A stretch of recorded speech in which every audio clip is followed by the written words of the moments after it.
Fala aí, Padawan! Bem-vindo mais uma vez a esse nosso espaço, Pensando Alto Filosofia. Esse lugar que a gente tem para podermos pensar junto filosofia, teologia, literatura. Hoje nós vamos fazer de novo uma miscelânea de pensamento, né? De um lado eu vou trabalhar com você um livro do Foucault, que na verdade foi transformado em livro posteriormente, que é esse aqui, chamado A Ordem do Discurso, que foi uma aula que o Foucault deu no ano de 1970, no final do ano de 1970, no Collège de France, quando ele vai substituir o professor Hippolyte na cadeira de História do Pensamento. Óbvio que eu não vou trabalhar o texto todo, eu nunca faço isso, né? E fica aí uma dica, se você tem interesse que um dia eu comente uma obra filosófica inteira, faça uma resenha, escreve aqui no comentário que aí a gente vai saber também o que você gostaria de ter aqui nesse canal. Então, de um lado, eu vou estar utilizando a reflexão do Foucault, especificamente aqui nessa obra. É claro que essa obra é uma obra muito seminal, uma obra do começo do pensamento do Foucault. A gente vai ter um desdobramento disso, tanto no Vigiar e Punir, como na História da Sexualidade 1, que é a vontade do saber, no curso que ele deu sobre a vontade da verdade e uma série de outros momentos. Mas eu vou estar me atendo especificamente a esta obra. E como você viu em algum lugar na chamada desse vídeo, eu vou estar falando também do discurso que o presidente da República, Jair Messias Bolsonaro, fez ontem, no dia 23 de março de 2020. Um discurso que deixou a população completamente perdida, alarmada, assustada. Eu não vou entrar no mérito do discurso, porque a minha ideia não é polemizar. A minha ideia aqui é que a gente possa tentar entender por que o Bolsonaro fez isso, né? Quer dizer, a gente estava vindo aí a gente está vivendo a pandemia da Covid-19. A gente tem, desde o começo das manifestações de pandemia, o Ministério da Saúde fazendo uma orientação para o isolamento, uma orientação de cuidar melhor da higienização. E conforme os casos foram chegando no Brasil, as decisões cada vez mais precisas e diretas de estabelecer o isolamento como um caminho não de impedir a contaminação. Como a gente ainda não tem um tratamento para a Covid-19 e como não existe uma vacina contra o coronavírus que causa a Covid-19, o que a gente está esperando é criar a imunização natural, quer dizer, a gente sabe que muitas pessoas vão se contaminar com o vírus e a expectativa é que a gente crie uma imunidade natural ao vírus depois da contaminação, né? E assim se torne resistente ao vírus. Essa é a expectativa do Ministério. Só que o que acontece? Se nada for feito, e como é um vírus que se propaga com muita facilidade, com muita velocidade, nós teremos um pico de contaminação e o nosso sistema de saúde não vai dar conta, não é? Então a decisão que foi tomada em todos os países que conseguiram lidar melhor com a pandemia foi a decisão do isolamento social. Porque se você impede que as pessoas elas tenham contato uma com as outras, você dificulta a disseminação do vírus. Então não é que as pessoas não vão ficar contaminadas, em algum momento talvez, mas você não faz com que todas elas fiquem contaminadas ao mesmo tempo, o que vai dar uma possibilidade de respiro para o sistema de saúde. Então, o que se pretende fazer, é isso que a gente precisa aguardar, é que a gente tenha um achatamento da curva, um achatamento do processo como as pessoas vão ser contaminadas. Então, é isso que a gente está querendo fazer. A gente sabe que a gente vai ser contaminado, a gente não quer que a gente tenha um pico de epidemia e que o sistema de saúde não funcione. E aí o Bolsonaro ele foi ontem à rede nacional de TV e rádio e disse que a vida das pessoas precisa voltar ao normal porque a economia do Brasil ela vai parar. Eu não vou entrar no mérito das fake news que o Bolsonaro falou, não vou entrar no mérito dos problemas que tem o discurso do Bolsonaro, mas eu queria ler com vocês um fragmento aqui do Foucault e depois a gente vai comentar.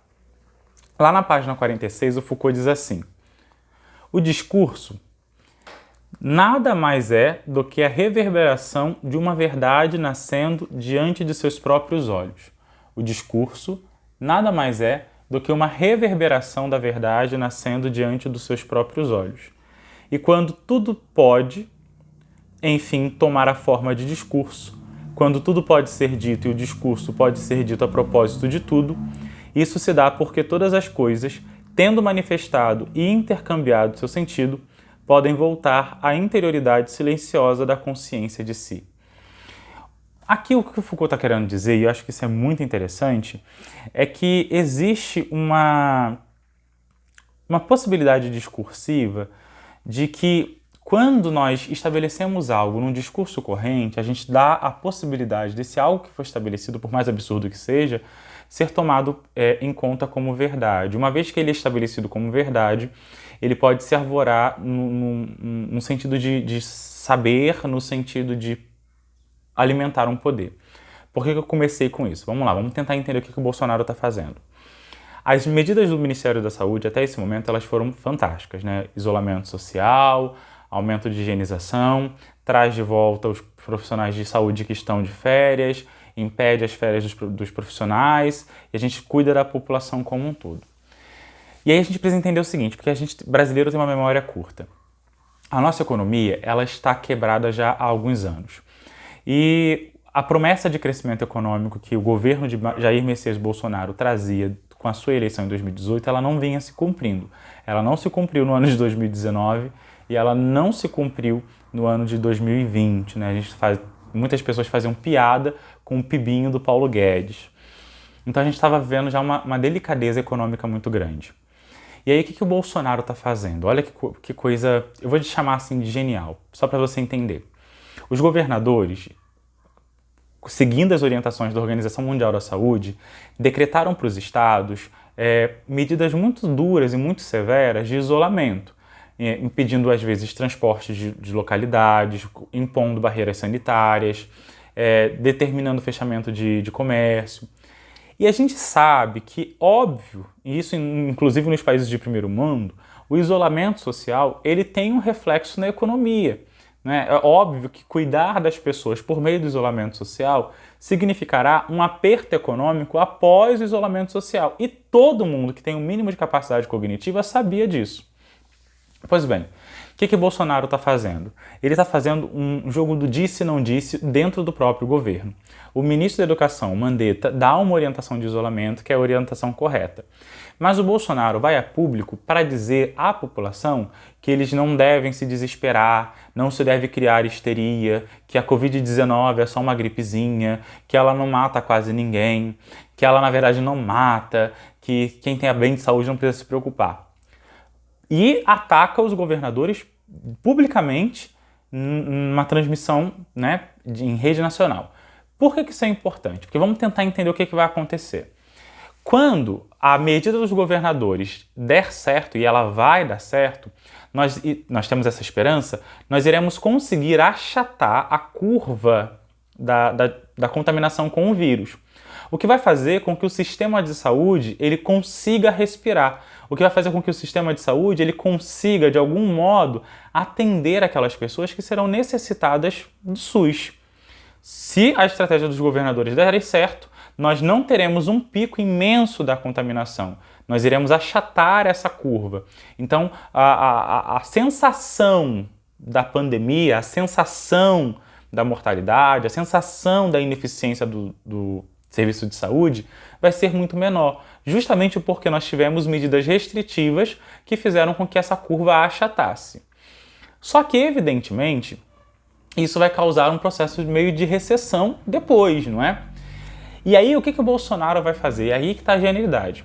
O Bolsonaro vai dizer que ele sempre disse que a economia deveria ser salvaguardada, deveria ser preservada.